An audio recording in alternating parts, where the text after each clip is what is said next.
Hello বন্ধুরা, আমি সুদীপ এবং আমার চ্যানেল মা ডেন্টাল ক্লিনিকে আপনাদের স্বাগতম।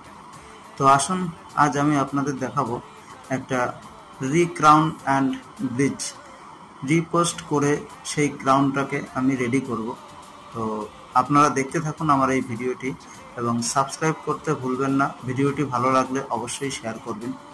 আসুন, আমি এই কাজটি রেডি করছি এবং আপনারা দেখতে থাকুন আমার এই কাজটি কেমন হবে এবং কমেন্টে আমাকে অবশ্যই জানাবেন।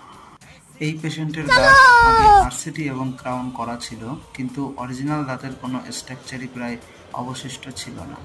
তাই আমরা আগে দাঁতটাকে রিপোস্ট কিওর করে নতুনভাবে প্রস্তুত করি এবং তারপর একটি নতুন ক্রাউন ফিট করে পেশেন্টকে তার হারানো হাসি ফিরিয়ে দিতে চাই। এর পরের ভিডিও দেখতে আমার চ্যানেলটিকে সাবস্ক্রাইব করে বেল আইকনটিকে দাবিয়ে আমাকে আরও অনেক ভিডিও করতে সাহায্য করুন।